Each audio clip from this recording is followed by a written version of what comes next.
Yes, good evening. It's Man United Agenda. It's 8:30, and we're going live with the two Irishmen.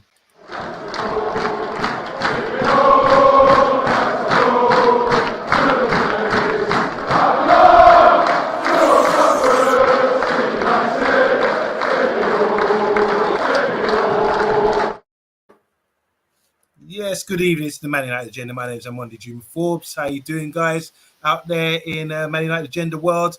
We've got a lot of people in the comments already, eagerly waiting to see what was on the menu tonight. I don't know, but I know that we've got Rebel on the house, and Rebel will be chewing at the bit to sort of. Yes, there he is. There he is. He's in good form. Rebel, how are you, man? How's your day been? Welcome back, by the way. I'm glad you're back on board full time now again. How you doing, bro?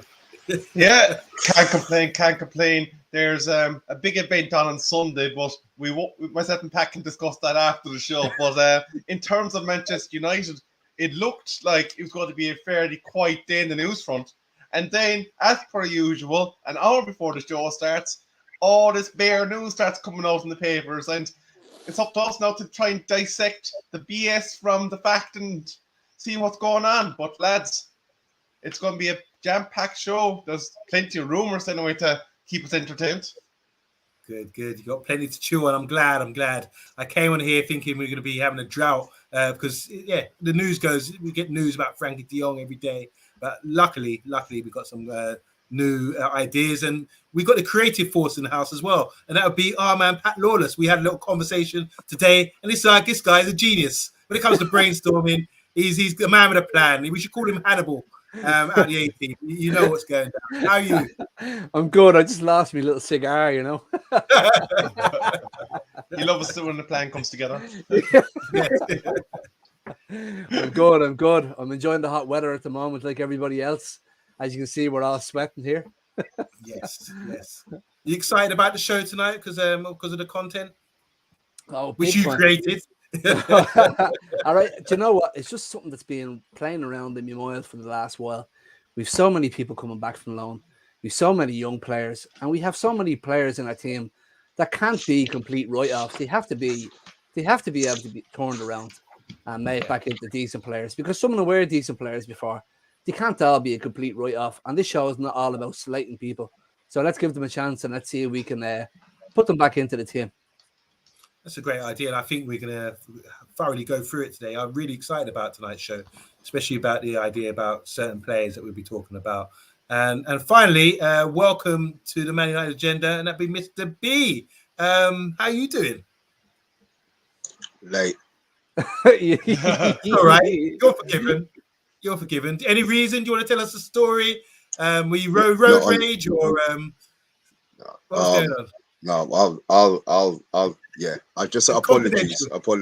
Yeah, apologies. We forgive you. Apologies. I don't know about Rebel. Rebel, do you forgive him? Yeah. Okay. All I know is that you came on the show and it's like you were waving down a plane. You were doing all this. He was trying to calm himself. Down. Yeah. I'll give you that. What do you think about tonight's show, Mr. B? Excited about the content that we're going through? Because we're talking about some young players and the ins and outs. And we're not talking about Frankie de Jong. It's a blessing. It's a blessing not to have de Jong on our lips for a change. If we could beat Anti de Jong today, that would be beautiful. And maybe tomorrow. And then they sign him one day next week. Swear jar. We're not to mention swearing, and we're not to mention Frankie de Jong. We're going to let that one just come into fruition. Yeah. When that harvest comes true, we'll be having some ripe fruit. But anyway, Pat Lawless is in the house. He says, big up to the Man United Agenda, Famalan, and he has a feeling Bill Baggio is going to like this stream. I agree. Cosman's in the house is saying he wants some jerk chicken. I'm sorry, it's all gone. Eddie Waffle, how you doing, man? He said, big up to the Man United Agenda. Have a great show. 15 likes. Keep banging it out. Good fellas. Thank you very much. Mark Edmond, all the way from Australia. Nice to see you, man. I don't know what sort of time. What would it be there? 12 hours there, don't they? So it's early morning. Yeah. That's commitment. That's commitment for you guys, isn't it? Carmel Collar. How you doing, man? If you didn't know, he was on our Friday night takeaway. He's back. He's just done a 12-hour shift, and he can't think of anything better than a cool drink, Chinese curry, and of course the Man United agenda. Obviously, you're right, Pat Lawless. Bill Badger is here, and I don't know what language that is. And I don't. It's a greeting, is it? Anyone care to pronounce that? It's I want to say hi to Legends. Legends saying Rashford looking sharp in preseason training. Box is in the house. How you doing, Box man? Enough respect. He says we're signing 7 players. Title charge on the way. I love it. I love it. And obviously the big man Solo's here. He's saying welcome Bobby K, because Bobby K is saying cheers Solo. He's in the house as well. Welcome Bobby K. He's saying big up the panel and everyone in the chat. He's happy to be here. And finally HD Gamer is here. He's a bit late, but you're excused. If we can excuse Mr. B, then we can excuse you as well. So yeah. Do you see this, Mark Edmond? It's 5:30 in the morning, and he's tuned in watching us live. Bad boy. Take a bow. Take a bow. That's fantastic. Anyway, we're going to get on with the show because we ain't got time to waste. So, first topic we're going to talk about, guys, and I want you guys in the comments as well to really sort of dig deep on this one and have a think about this, because this is a star in the making. That's Garnacho to have a breakthrough season. And it's not even a question mark, you know, it's an exclamation point. He will have a breakthrough season. There's a lot of excitement about this young man. This is a guy who's was welcome to the senior squad of Argentina, the national side, to play alongside, train alongside Messi and the greats there. So, and he's 17, 18 years old. He smashed it in the under-18s and under 21s. He played in the cup finals well. He's really exciting. He's left-footed winger. He can play all across the forward line. I love him. I'm sure all you guys are excited about his progress as well. There's many others as well. But tonight we're going to be talking about Garnacho. And I finally got his name going. I really think he's a good talent. We're just going to talk about what attributes he has and whether he's going to break through this season. There's a lot of positives because we've got a new manager, a manager who's likely to bring in some young players, hopefully, especially judging that there's not many other players left apart from the youth once you scratch the surface. But we're going to go in now. We're going to go in on Garnacho and see what he's really all about. So my first question, I'm coming to you, Rebel. Garnacho, what are your feelings about him? I mean, it's a big step, usually they say, from the under-18s, the under-23s to the first team. But what makes you feel he has what it takes to have this breakthrough season? Let's not get it twisted. If you're getting the eyes of your international manager at the age of 17, there's clearly some bit of raw talent about you. This guy at under 18 level last season scored 14 goals and 6 assists across all competitions, was part of the FA Youth Cup winning side. Let's just remember this, winning side, something that we haven't done in a long, long time. He's been name-checked by Ten Hag already, and he's somebody that Ten Hag wants to tie down. And if that doesn't convince you that this guy has the ability to be a top player, Real Madrid and Juventus are both sniffing around and watching just in case we drop this ball and we let him expire his contract. So there's no doubt about the potential for this guy. As we all know, an injury or whatever can change the trajectory of your career path.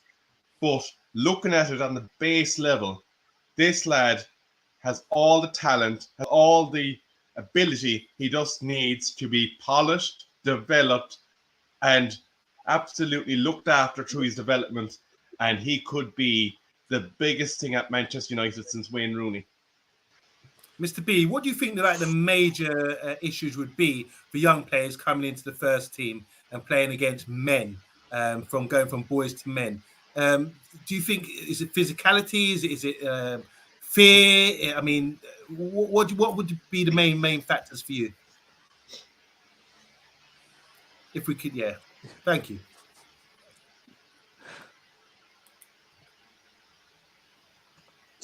Sorry, a lot of technicals today, man. Fear, I don't think is going to come into it if they already play for Man United. They've seen the abuse their players got last season. So I think they will be coming into it prepared for not necessarily the worst, but I don't think that part of it would be an issue.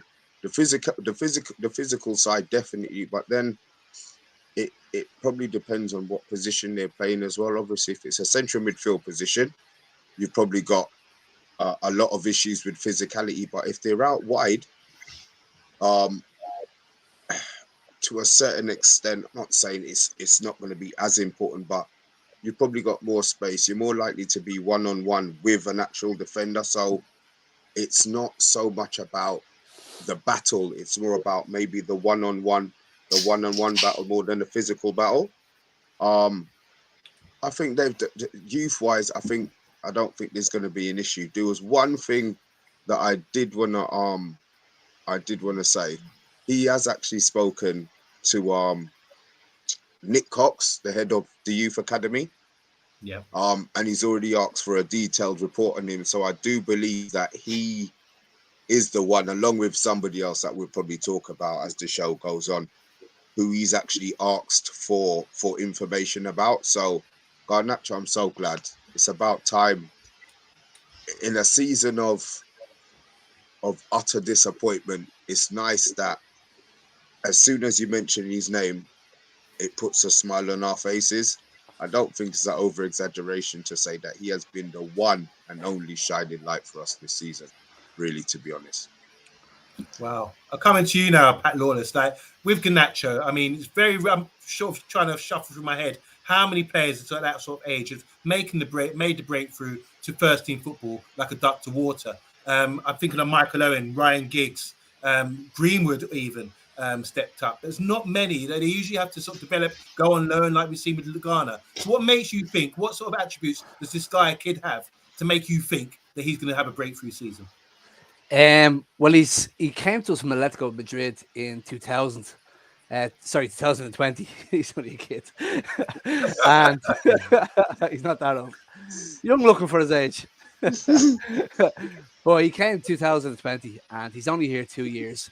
He's getting credibility from players. He's getting credibility from managers. Mr. B just robbed the line from me there because the FA Cup. No, you're okay. The FA Cup U final had to be the best moment of the year, didn't it, for all of us? Yep. And for them young lads, they played in the full stadium. I don't know if it was completely full, but had at least 70,000 people in the stadium. Wow. It was a sellout, I think. Pat. It was a sellout, Rebel, wasn't it? Yeah. And the young lads, not phased at all. And for Garnacho being the left-hand side of the kind of attacking player, I wasn't too sure where he was playing on the pitch that night. He was in on the right. He was coming down the centre. He was dropping deep. He was everywhere. So he's a hard-working little grafter. And like what Mr. B said, if he's out on the wide sides of the pitch, people won't be trying to bully him, push him over, hurt him as much as they would if he was trying to play the number 9 position. So he's not going to walk into the team next year. Well, he can be introduced and he can be protected as well. Brilliant. Let's go through a couple of comments because there's a few comments here about Garnacho. I know we've got such an educated following here. So Box is saying Garnacho has Aguero on strings. Bill Badger saying Garnacho is the most exciting talent he's seen since Ryan Giggs. And that is mighty, mighty praise. I think it's awesome praise, actually. I don't know about that, but it's interesting. I'd like to know more about that, Bill. Garnacho saying, HG Gamer saying Garnacho for Europa games, which good shout. Carl McConnell saying the class of 22 is going to be the new 92. Interested in that. HG Gamer again says we need to get Garnacho signed or signed to a 4 to 5 year contract. The lad will only be 22, 23 by the end of that. Mark Edmond, all the way from Aussie, says Garnacho will be given a chance 100%. HG Gamer says Garnacho will put the ball through the defender's legs. Nothing to worry about. Box is saying about his attributes here: mentality, character, the most important for these elite youth players. Strong mentality to succeed at the highest level. Character when inevitable adversity comes along. Application to fulfill potential and learn. Wow, inspiring words. I love that, Box. And Red Devil Studio in the house. How you doing? He's saying we need Garnacho and Garner to ball as we need strong squad depth. That's something I'm going to come into now. Rebel, do you think that we've been panicking a lot as a Man United fan base recently and about not making signings or not rushing out to make signings? Do you think it's really to do with the talent that we have there already that maybe someone like Ten Hag is going to incorporate them into the side? Well, it's an interesting point, actually. And would you believe it was an Arsenal fan that I saw a video doing a video today regarding the class of '92, and I'm going to draw some similarities here. That there was a good balance to the class of '92. We had Schmeichel kind of coming into his 30s. We had a couple of players in their 28, 29s. We had a couple of 25-year-olds, and then we had a young Gary Neville coming through at 18, 19, and a few others like Beckham and all them that were very, very early in their development. But I suppose when you look at where the panic is coming from, that sense of panic, I suppose they're seeing the likes of your Tottenhams, who would be our rivals for top four. They're strengthening. They're seeing Arsenal now doing business like it's confetti at the moment. They're looking at Chelsea now, possibly looking to bring in the likes of a Sterling or whatever and enforce their credentials in advancing their squad. We already know what City and Liverpool are about. We don't need to mention what they're doing. But I think where the panic is coming from is, and again, our CEO actually touched on this himself when he was interviewed with fans in his local pub when they were doing the protest. He said, show me the evidence of that £1 billion that was invested in that squad. Show me where that is in Manchester United squad that's there now. And it'd be hard not to agree with him to say that evidence isn't there, because a lot of the players that were purchased are no longer at the club. Jose Mourinho, when he was interviewed, when he talked about Pep Guardiola's Manchester City, he referenced the hierarchy and what came through and what he had at his disposal when he arrived. He said, I have Aguero. He had Aguero, he had KDB, etc. And he was able to establish why it was easy for him then to pick up that squad and advance it. Ten Hag now is coming into a situation where he's got a small portion of established players. He's now going to try and integrate 3, 4, maybe 5 of our younger players, the likes of Garnacho, the likes of Garner and Hannibal. So he's going to need to bring in some players. And I suppose when you look at the turnaround, we're going on a preseason tour soon. It's on the other side of the world. So he's not going to be able to watch what's going on with those transfer dealings as much, because he's going to have to prepare his team for the preseason tour, which ultimately is going to be the foothold for our start to the season. So the time frame is small. So whatever business we do intend to do, it's probably imperative that we ramp up and bring whatever negotiations are that we're stalling on to a close. Thank you. I'm going to read this cut out from Box so I can give you the next question, Mr. B. So Box is saying Garnacho needs to be molded to learn from the unfortunate flaws and errors made in developing other youth prospects. He's talking about Makeda, Greenwood, Januzaj, even Martial and Rashford to some extent. So when you look at these players, do you think they developed? Because he's used the word developing here. And do you think what kind of what can Ten Hag bring to developing youth players? Because they can reach the peak and be top of their level at youth level, but now they're stepping up to senior level, and they need to still continue that development, whether it's mental, physical, and all the other factors that we talked about earlier. So what do you think went wrong with these players here? And what do you think, Eric? How do you think Eric Van Ten Hag can put things right with Garnacho and all the other youth players? Look, I wouldn't have. Let me have a look at the list here. Makeda, yes. Januzaj, yes. Greenwood to a certain extent, no. Martial, no. Rashford, definitely not.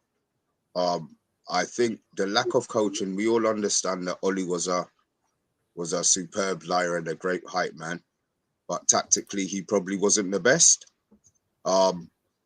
Those players, especially those younger players, have suffered. The older players, they've learned, maybe they learned enough to get themselves through, but there was nothing to inspire those younger players. There was nothing in training where, you know, they work on ideas or they work on, you know, I don't know how they coach now, but I know, so that I'm a little bit older. senior players used to maybe guide you through certain things, show you certain techniques of maybe holding a player off, or how you would header a ball under pressure. Things that maybe individual. I'm not sure they still do those the individual coaching, but those are the things that I would be looking at Ten Hag to maybe be putting on these players, that individual touch, where obviously he knows what he wants, how he wants his formation to work, and what he wants players in certain positions to do. Maybe he's going to be teaching them awareness of their surroundings, where they stand on the pitch, maybe what position or what run they make. There's so much, there's so much stuff that can be taught and hasn't been taught. So these players have had, I'm not going to say the whole tenure under Ollie, but especially the last maybe year and a half, it was more about turning up on the pitch and trying to get the result than being taught or trying to expand the United game and Ollie's own game. I think he hit a ceiling, and his ceiling then affected the growth that the players had. And if you look at the coaches that we had there as well, we always moaned about the level of coaching. So I think they can be improved. I think Ten Hag is going to relish working with some of them youngsters. At Ajax, he gave 23 players their debut. How long was he there? 3 years. So he will look, and he will see, and he will nurture the gems that United definitely have further down our food chain. Lovely. You know what, Pat Lawless, Mr. B mentioned their coaching and Ajax as well. I know you've been looking at Ten Hag a lot and his system.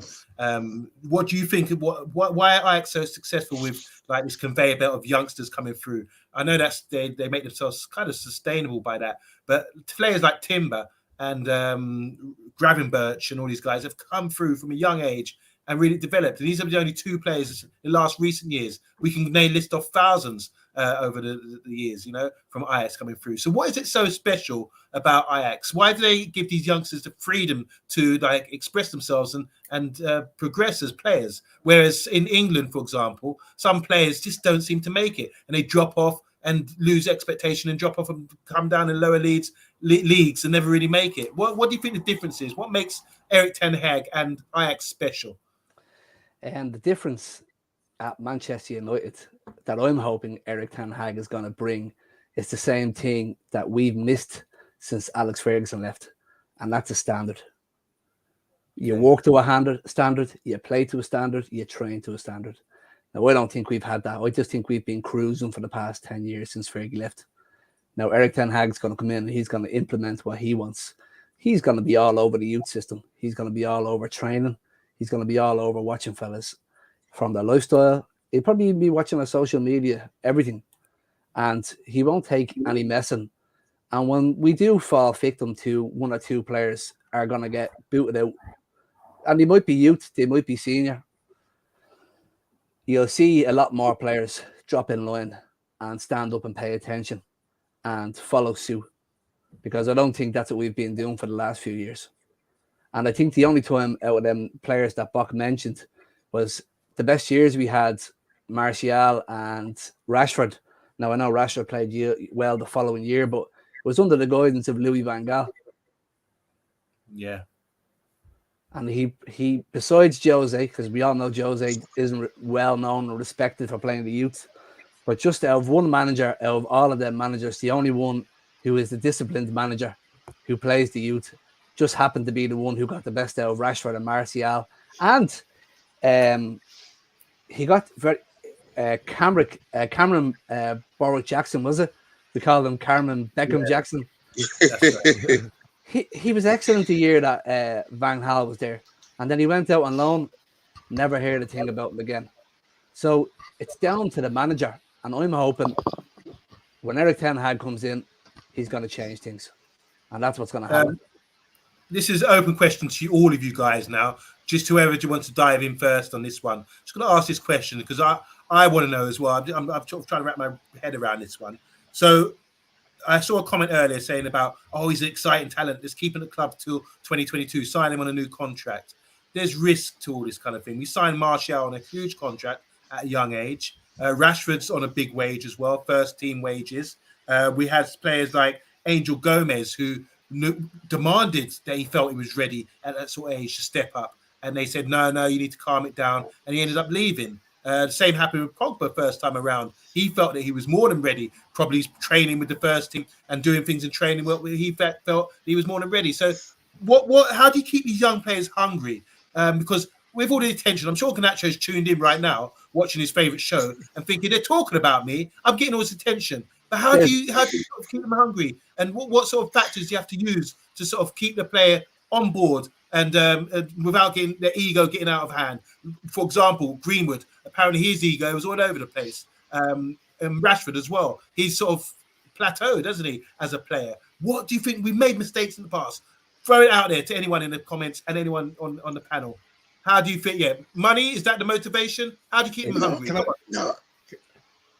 Go ahead. Can I hit this one? Go ahead. I'll hit this one first because mine's very short. If Okay. you've got a reasonable, competent individual in charge of your contracts, you have to differentiate between a prospect, which Garnacho is at the moment, albeit a prospect with a high ceiling, and an established player. So what you look at with his agent, you sit down with him and say, okay, we're going to do a contract that will grow as your status grows. If you become that 30 game a season player, we'll match your status in the squad with a proportionate increase. You build in conditions, you build in targets, and as he hits those targets, you go, okay, you're on 30 grand a week now. Okay, you're going up to 40, you're going up to 50, whatever. But you obviously make it sufficiently incentivized in order to make it attractive to the player, to keep him at Manchester United rather than go somewhere else. So what you need is a competent contract negotiator, basically. So you're saying a more reward-based contract to keep them always on their toes. Is that what you're saying, Rebel? Yeah, sorry. Until the point where they become that established player. Obviously, then the game changes. But when you're looking to get them to grow to a certain status, you give them targets, and the higher they go up, the better their terms and conditions get. Mr. B. I mean, can I look? If they offer him a contract for 25 grand, Real Madrid are going to offer him a contract for 45 grand. I don't think it necessarily at this age has to do with money. I think it more has to do with game time and time that they're playing on the pitch. If he's part of a winning Manchester United team after the seasons that we've had, I'm not going to say he's expected to be, a vital cog in the system, but if he comes in and he sees that he's got an important role in the team, whether it is coming off the bench or starting certain games. I understand he's 17, so let's not get ahead of ourselves in what we're talking about. But I think it would be more to do with playing time. I would like to think it would be more to do with playing time than money. The better he plays, yes, he will get incentivized money-wise, but I would like to think it's not. I think it's about getting into that Manchester United first team and proving himself as a first team player. Then I think everything else will come. It's Exactly. interesting that, Pat, I'm just going to come to you now because Mr. B is saying it's about game time incentive to stop them leaving, to give them some game time. This is something that was promised to, say, Henderson or promised to Garner before. So about getting that game time. Rebels talking about a reward, sort of a key performance indicator contract to keep them on their toes. The more you play, the better you improve. The harder you train, the more you're going to get improved in money and wages. What's your feeling on those 2 points? And do you have any extras to make?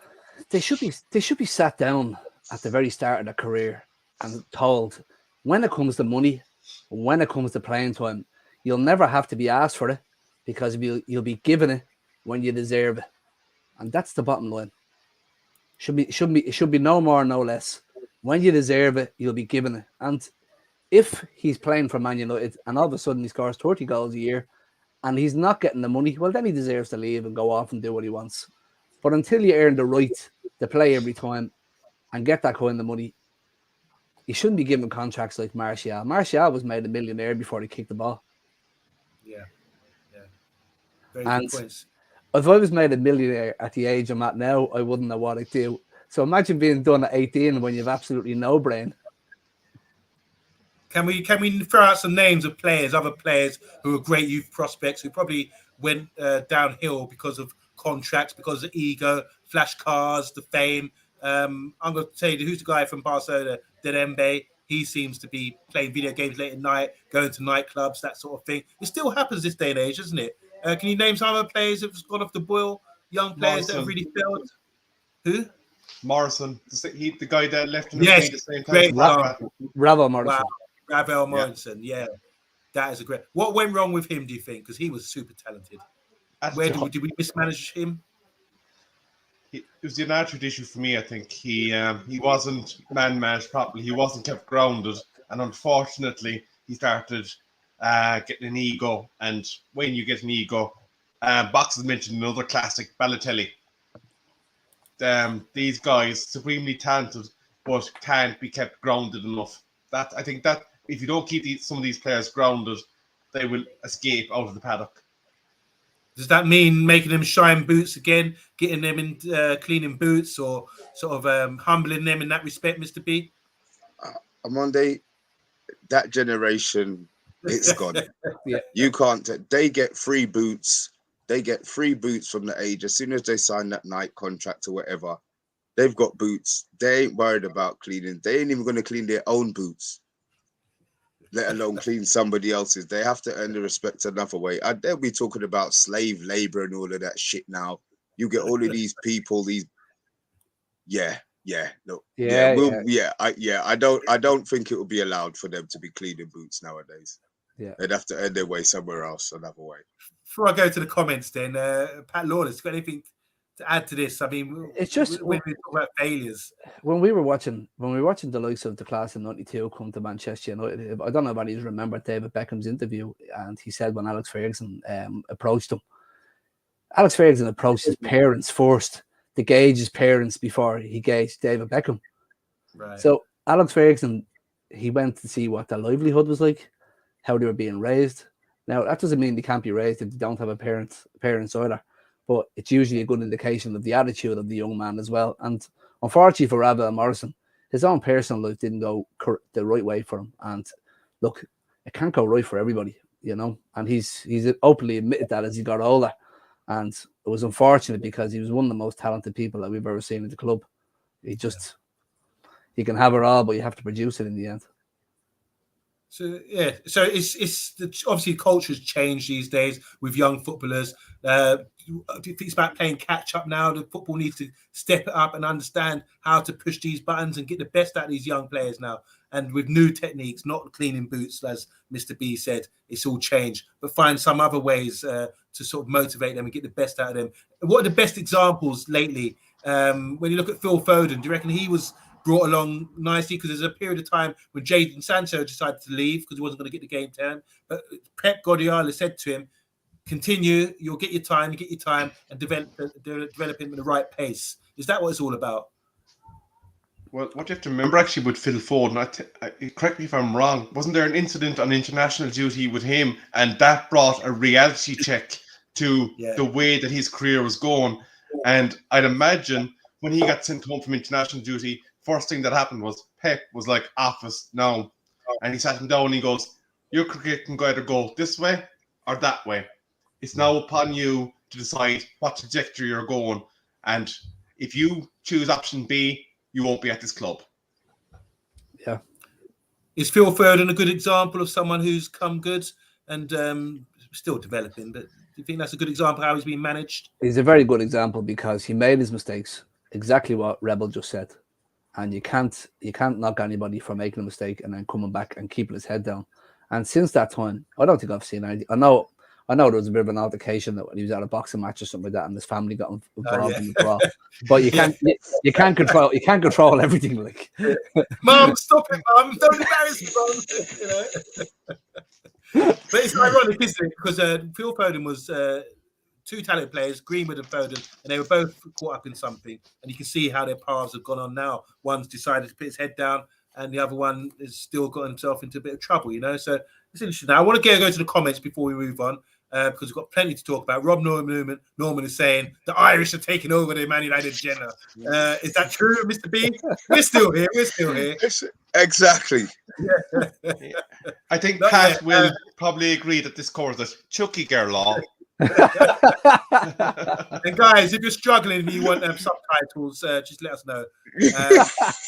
HD Gamer says our youth players, when they play for the first team, we just let them freestyle. I think that's saying basically just no development. Is that what you're trying to say? Just let them go out there and do what they want to do? Yeah, it's like go out onto the pitch there and run around like a headless chicken for the last 20 minutes. I see if you can score a goal. Like I don't want to slate Ralph Ragnick, but the Liverpool game, when Hannibal came on, I don't know whether the emotions got the better of him or he wasn't following instructions. But when he comes on for an Eric Ten Hag team, he's going to have option A, B, or C. And if he doesn't do any one of them, I'm sure he'll be taken back off 5 minutes later. Because it'll be structure. Do what I tell you. And if you don't, get back off the pitch. And that's the way it should be. One person in charge. Mark Edmonds saying the reality is that under the Glazers and Woodward, we stopped investing in youth until about 5 years ago. And now we're seeing the reward of that investment. So we're based on that as a club, aren't we? Box is saying they use to appreciate the ball as well, use the ball as a weapon. I think he's referring to Ajax, maybe. Karma saying because of the structure and tactical understanding the Ajax coach into their youth players, they're expected to train as hard and understand just as much as the first team do. Very good point. Cosman's saying Greenwood was arrogant to the point that he thought he could do what he wants in his personal life, but he should be managed. He should have been managed by somebody in the club. This is where we need to get a hold of these players. Pat is right from this Cosman. He's saying, you're right, Pat. The standard has gone. Nobody's doing extra anymore. Emma Kay, how you doing, Emma? She says, in England, I think the academy system, it's the academy system that's a problem. Ajax has a B team that play their version of the championship, so they're ready to play against adults, so they don't really have to do any loans, do they? I think Real Madrid, a lot of Spanish sides have their Calista and Barcelona B and that kind of thing as well. Is that enough? Let's just touch on this. Do you think Brentford have a B team that play against competitive teams? Do you think we should have more feeder clubs in the lower divisions to get that sort of or even have a baby club like Salford or something where we can send people and get the good experience? One thing to actually consider, and we haven't actually thought about the impact that it's going to have on the youth players and their usage in the squad, is I think the 5 substitutions is back for the 22-23 season. Yes. So there's going to be more opportunity to get bodies on pitch, and maybe it might present more opportunity for those younger players who we might say need 10, 15, need their minutes wrapped up slowly. So we do need to watch that and utilize those 5 subs and I presume Ten Hag will know exactly how to make those count and impact. Good shout. Box is saying the 5 sub rule should see younger players pick up more cameos and earn that trust. Mark Edmonds saying, barring a miracle redemption narrative, Greenwood is gone forever.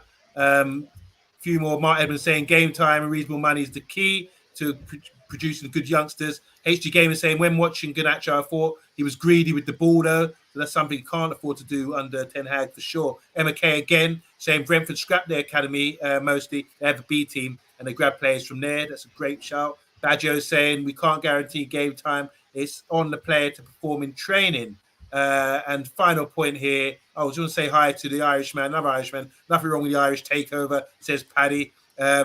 Emma's saying the youth should probably have chores in a way, just cleaning up the dressing room or gym lightly, like wiping it down or picking up trash, like we sweep the floors and wipe down the tables at school. Mr. B, he's old school, don't you think? That's a bit old school. No, but Emma Kay is onto something there. They should be made to humbling chores, whether that's working outside of the stadium, working inside the stadium, working with the community, humbling chores to keep them grounded. That's what I think. Box agrees with Emma. Does anyone else agree with Emma? I know, Mr. B, you said earlier that it's a new era. That's gone. But you know, if it's in something as simple as making sure that they have to report a senior player with they're responsible for their gear bag, or they're responsible for going out and training with maybe an additional training program like Ronaldo. constantly does training over and beyond what he's required of him. Maybe you say, right, you're going to have obligatory additional training sessions with Ronaldo if he's willing to take the kids out. Something small like that. And as you said, it something that will humble them. So because they will be looking at these star players like Ronaldo putting in the extra work, and they're kind of going, well, if he's doing it. Good shout. Mark Edmonds saying, I doubt anyone will be freestyling under Ten Hag. Bill Badger says, yo, Paddy, true that, but I would like a lot more confidence in our youth under Ten Hag. And just a couple more about failures. Box is bringing up Ben Arthur, Ricardo Quaresma didn't fulfill their potential for varying reasons there. So, yeah, very interesting chat there. So, star in the making, Garnacho to have a breakthrough season. After we've gone through that, I'm going to say, I reckon he'd get about 20 games this year. I do have confidence in this guy that he will be part of the team. Based on a couple of factors. I think he's exciting. He's probably one of the best youth prospects to come through. And he's got a coach that will incorporate young players as well. And I think we haven't really made that many signings, which suggests to me that he's already looked at these guys and said, I'm going to bring them in and show what a good coach I am about developing players, something that hasn't been done for a long time. Last words, summary on this Garnacho chat. You guys, start with you, Pat Lawless. I'd like to see us kill off games earlier and in the second half be able to give the youth a run in and not let the other team score in the first half and then chase them around for 90 minutes and draw for this season, because I can't take any more of it. Last year was enough. No way. Can't take any more. So hopefully we kill off a few games and we see more of the youth, and that'll make me a happy little Irishman. And will Garnacho have a great breakthrough season? Yes, he will. Mr. B, Garnacho, what's your final analysis on this guy? He's got more than enough games. Yeah, get time down to the 6-year contract that there's a rumor that United are trying to tie him down to. Don't make it totally obscene for a player of 17, although he has been called up and has trained with Messi in the first team. Keep himself grounded, and just give them time. Us as fans, we need to give them time to grow, man. We're so impatient. We say we're not impatient, but we are. We want to see what do you want to see him do the first game he plays? Go straight past that play. Hey, did you see? It might not be that. It might not be that for 10, 11, 12, 13, maybe 20 games. We have to understand that they've seen this guy in training. The Argentinian boys have seen this guy in training. There's something there. We just have to give him time to find himself and time to flourish. So it's a yes from you then? Yeah, 100%, 100%. Last word, Rebel. Is it a yes from you? You're happy with Garnacho? Will he have a breakthrough season? I think all the hallmarks are there for him to be able to do it. When you think back, when Ronaldo arrived at Manchester United first, he was called guilty for doing all these step overs, all these flicks, all these additional things. But he was polished, he was refined, and he developed. There's going to be 50 odd games next season to give opportunity to the likes of Garnacho and to polish him. Is he going to make mistakes? Absolutely he is. He's going to make errors. He's going to cough up the ball, and people are going to be cussing him for doing it, but he has to learn.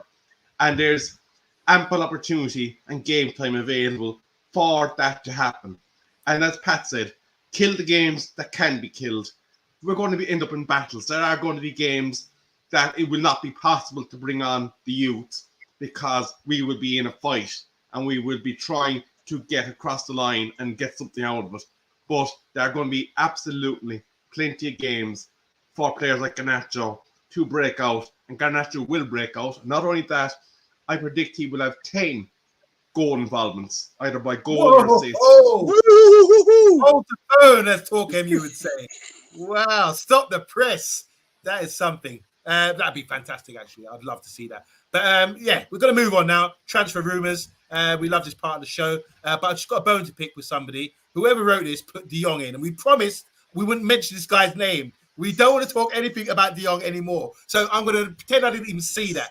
Starting with Anthony. Anthony's been mentioned again. Let's have a look what we got here. Just remove this. And it's saying here, Anthony, Man United see Ajax forward Anthony as a primary target. Primary, that's first. I thought it was De Jong, to strengthen their attacking ranks next season. All right, for the attacking. They've held talks about transfer. 90 minutes understands Anthony's natural ability to play from the right-hand side of attack with the use of his left foot would offer a balance to Man United squad that hasn't been filled for a number of years. Jadon Sancho, Marcus Rashford and Martial all prefer playing from the left flank or down the middle. And Anthony Elanga generally filling the position on the right towards the end of last season. Ajax are hoping to recoup at least north of £50 million because there are no need for a sell, though, and Anthony's desire to push through a departure may help Man United with their negotiations. That's Anthony. Any talk about you guys? Anything you want to add to that? Go get him. You answered the question. We don't have anybody to play on the right hand side. Are you joking me? We're Manchester United, and we have nobody to play on the right hand side. It's been for a long time now, hasn't it? It's been that way. Antonio Valencia was the last person I can remember who played on the right hand side, and then he was made a right back. So how many years was that before that? And ironically, we signed Sancho to play on the right, but he turned out to be our number one left. I'm trying to take the last right winger. Jesus, it's terrible when all I can think about is Lee Sharp.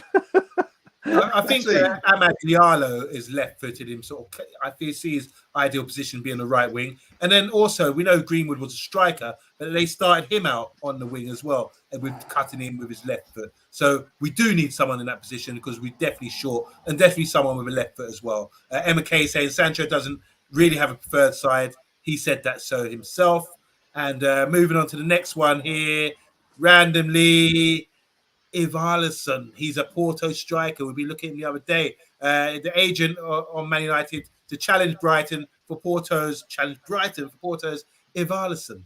Claims from Manchester United making an offer for the Porto striker Ivallison has been played down, but United could make a bid of more than 60 million for the Porto striker Ivallison. They could keep mentioning the name, aren't they? Until we get it right. Brazilian agents Marcelo Barros insists only Brighton have made a formal offer for the 22-year-old so far. Barros spoke out after reports in Portugal that Man United have made a bid for about 53 million compared to the 70 million Porto said to have wanted. Ivallison capped only at under 23 level, notched 21 goals, 5 assists in 45 games last season. I did have a look at him the other day. I think he's maybe...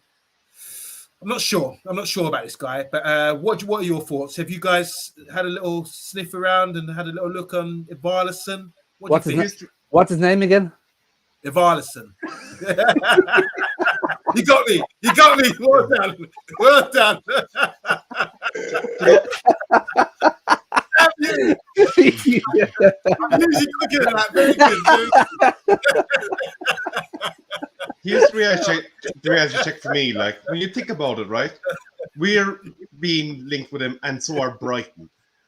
Brighton are not going to spend. They're not going to spend £70 million on one player. Brighton do not have £70 million to drop on one player. So we need to basically take stock of what we're reading here and go, okay, something's not adding up here. If he's genuinely worth £70 million, it's not Brighton we're rivaling, number one. Number two, until you mentioned him today, I had no idea who this guy was. He's never come up on my radar. We've talked about a lot of the young strikers that are going around the place since last January when the Mr. B's favourite player went off to, wasn't it Juventus, some of those teams. But he has never come up on the trawl of young talent. So I think there's a bit of transfer price boosting going on here. United are being dragged into the conversation for this guy because we need a striker. But I do not think that someone that has literally come out of the blue that none of the other top teams are looking at or even were mentioned in conversation with, it just does seem a bit unrealistic. So I think we need to step away from this guy and reevaluate because he's clearly hasn't been on our list up until now. I'm going to say Mr. B, but Rebel, you've come up twice here. You've got a double The Irish are taking over. Numbers, all right, I can see. All right, Mr. B. I don't think Mr. B's got anything else to say about Ivarlason. Is that right, Pat Lawless? Yeah. And we'll go on to another player now. We'll be taking Garnacho. We've spoken about him already. He's got Jimmy Murphy, Young Player of the Year. Just more lovely credentials here. Everything we spoke about earlier, training with Messi and that kind of thing. And we're going to talk about a comment here, which comes from TalkSport's Danny Murphy. Now, he's quite controversial, in my opinion. I'm just going to remove this. And it says, former Tottenham midfielder Danny Murphy has questioned Man United's move for Brentford midfielder Christian Eriksen. Murphy insists the Dane wouldn't suit United's system. Murphy explained on TalkSport, if you look at the Man United options, if you look at the Man United option, I don't see that. If Ten Hag thinks he's going to play Eriksen and Fernandes in the same team in the midfield with only one holding player, they end up finishing worse off than they did last season. Unless he's going to bring him back in as a backup to Fernandes to play as a number 10, or if he's going to play him as a central midfielder. What are your thoughts on that? Saying he's not going to be a first-team player, he's going to be back up to Eriksen, we're going to be doing a lot worse, doesn't seem suitable for us. Any thoughts on that, guys? But he wasn't playing as a number 10 for Brentford this year. So why would he be a backup for Fernandes? I know he was a number 10, but he wasn't playing as a number 10 for Brentford. So it's a bit of an inaccurate statement what he's making. Anyone else? Yeah, go on. I'd agree with Pat in that regard. I think if Erik Ten Hag wants Eriksen, there's obviously a reason why he wants him. He's going to be utilising him. And there's obviously more strings to the Eriksen bow than, as Pat said, playing in the number 10, which he used to be. But he's a player that has evolved in terms of his game in the last 12 months. And I think you have to take what Danny Murphy is saying with a pinch of salt.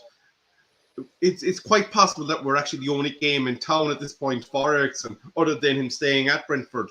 So if he decides to come to Manchester United, it's because of the vision that Ten Hag will have sold him and the plans in regards to the way he's going to utilise him. And if it's a case that he's a backup to Fernandes, he's not going to be at Manchester United. So. Okay, I don't think backup. I think what I like about this move is that you could have players like Donny van de Beek, Frankie de Jong, Eriksen, all good players that keep the ball, good possession, and also can sort of, create. I think they're control games as well. So whereas before would be marauding and getting in behind teams, that kind of thing, I think we can have more possession higher up in the pitch in the opposition's half. Eriksen could be playing the ball around. I just like the idea of it, more technical, creative players on the pitch. I love that. And especially if they can work hard as well, which I think Eriksen does offer. Any thoughts on Eriksen, Mr. B? Do you want to throw something in before we move on to Robbie McCory? I don't know who that Robbie McCory is, but I know Eriksen is. I want him. Get him into the squad. Let him threaten these so-called definite starters in the squad. I think he'll be in there. I think he'll be starting a lot of games over a lot of players if he comes. I don't see it being an issue. He's got everything. He's got everything that we need at the club. So yeah, I'm taking Eriksen all day. Me too. Danny Murphy can shut the F up because a lot of people in the comments are saying Danny Murphy doesn't know what he's talking about. And how would he? I mean, what does he know about Ajax coach Ten Hag? He's talking about Manchester United wouldn't suit them. But that's the old. We've got something completely new coming in now. Robbie McCrory, young Rangers goalkeeper, really off the radar. Wasn't on my radar until I looked at the reports today. Any idea what Ten Hag might see in this guy? Throw it out there. Whoever wants this.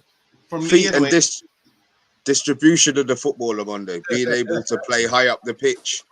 I'm going to assume that's something that he's got. Is he only got a year left on his contract, or is his contract up this summer? I think he's only got a year left. He's been called up. Scotland have called him up and had a look at him as well. So he's obviously doing the right things up there. When was the last Scottish goalkeeper we had? Jim Leighton? Yeah, probably. Wow. And we had Andy Gorham after that on loan, but that was Jim Leighton was more established, wasn't he? I suppose you have to look at it from the point of view is if we're selling Henderson to or loaning Henderson to Nottingham Forest, there's going to be a need to beef up the goalkeeping ranks.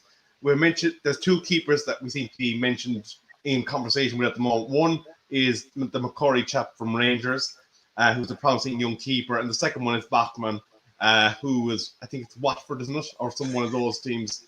But the reality is they're not going to be the number one goalkeeper next year. We have to kind of take stock of what their role is going to be, and that would probably be to be playing in those League Cup games in the early stages, to be providing depth and cover. But they're not. If we're going to be going into next season looking for these guys as to be our number one, then obviously we've got a problem. But I think the reality is that we'd be taking a punt on a squad goalkeeper and hoping that there might be somebody that he can develop to. Bill Badger saying his nephew's a good goalkeeper. He's 8 years old, but he's first choice for his club. So there you go. Alan McGregor is also saying from Box. Alan McGregor played 48 times for Rangers this season. John McLaren had 16 games, and Bobby had 2. Robbie McClory had 2 games. And Carl O'Connor says, I was first choice goalkeeper in the Sunday League team for 5 seasons for 1K a week, and I will be a third choice as well. So there's a few jokes about this third choice goalkeeper.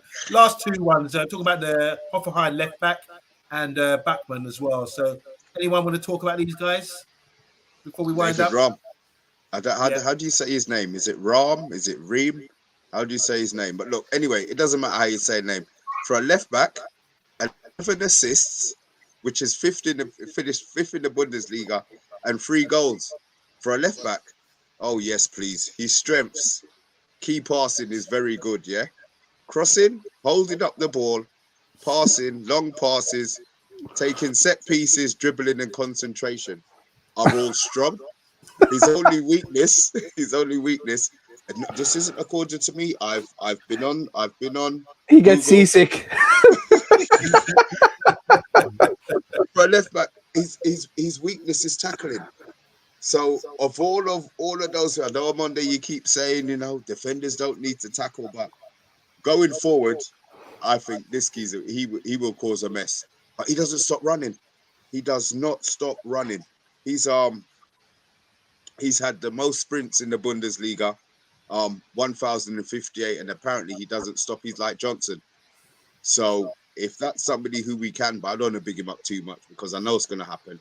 Somebody else is going to buy him, and I'm going to think this geezer's so shit. But I want him to be great, and I would be somebody that definitely would be interested in. Not a position, I'll be honest, left back that I thought that we would be looking at, but competition. All right. Any other business? I haven't got any other business. The only thing I want to say is it's been a great show, and I love the Garnacho chat. I'm really kind of excited now after all that. And we will be back tomorrow at 8:30. Any other business, guys? Just a couple of brief headlines, just for the viewers maybe to comment at us in the comments afterwards. There are some interesting comments from Gary Neville slamming the Glazer dividend policy. I'm just curious what our viewers think of that. Rio Ferdinand is saying that the club culture has been partly to blame for Varane's poor first season. So again, what do you think of that? And the final headline, or the final 2 headlines, is Martial's future is in limbo at Old Trafford, according to recent reports. And Manchester United's uncertainty in terms of their squad could be cause for Ronaldo to rethink. So that chestnut is out again in the red top. So again, what do you think of that? I don't know. We're going to find out in the comments. Bill Badger is going to do his research, and we're going to respond as usual. Just a shout out to you guys there. Make sure you press the like button, and if you do want to continue this chat, like I say, do what Bill Badger does, and write in on the show on YouTube afterwards, and we will reply to you guys. But obviously, it's been a pleasure having you on. Pat Lawless, thank you again for representing all the way from Ireland. I hope this Irish takeover doesn't really go anywhere. It's a stalemate at the moment. We need Errol back. We need Errol back to sort of get some majority here again. He was telling me he's Irish last week.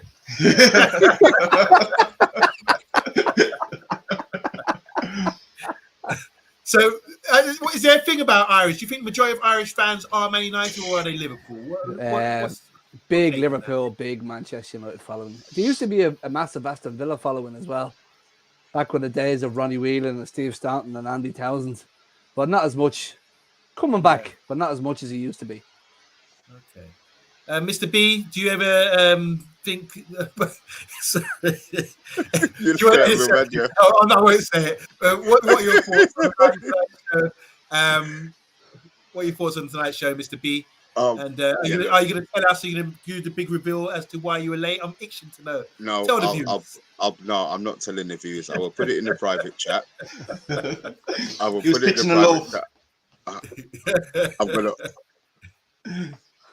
I'm gonna put it in now. I'll put it in now. I won't read it out. Trust me. You bet. Please don't. Rebel, I'm coming to you. Last word, as always. Welcome back. You are a stat man. You represent. You've obviously got everything covered. How does it feel coming back? It's your sort of week. You're about 4 or 5 days in now. Are you getting you comfortable again? Yeah, just getting set, trying to not pull what remains of my hair out from the lack of transfer business, but at the same time, as you say, we have to trust the process. We have to believe that we will get stuff done. Bill said that he missed all the additional stories. So just briefly, for you, Bill, I'll recap them one last time. The any other business today was Gary Neville has slammed the Glazier dividend policy, so we're looking for your thoughts on that. Rio Ferdinand says the culture at Manchester United is to blame in part for Varane's poor first season. So again, what do you think of a former top-level centre-back coming out and blaming club for performances?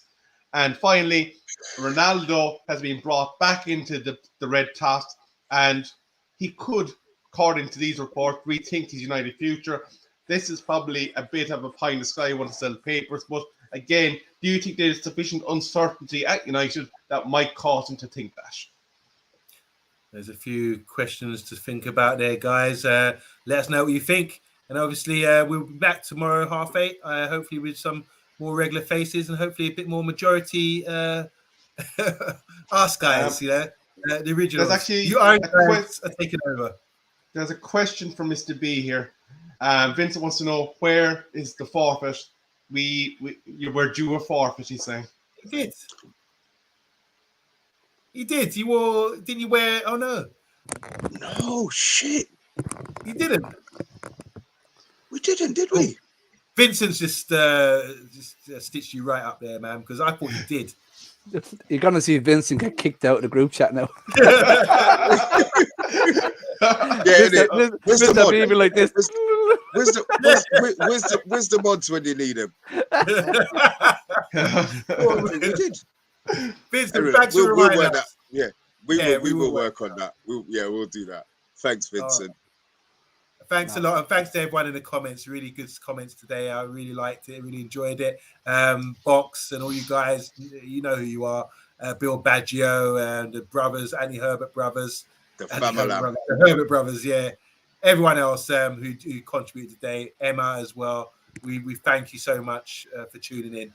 And like I say, a bit of a breaking headline. Wan-Bissaka and Bradley Williams are reportedly being told they can find new clubs. Ooh. Care lots.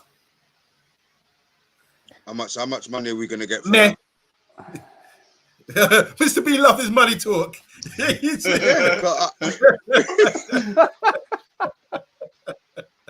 Oh dear. I don't know. We're hopefully we're going to that tomorrow for that breaking news that just came out. Thank you, Rebel. We're signing out, guys. Thank you so much again. We'll see you tomorrow, 8:30 on the Man United agenda. Later. Well done, lads.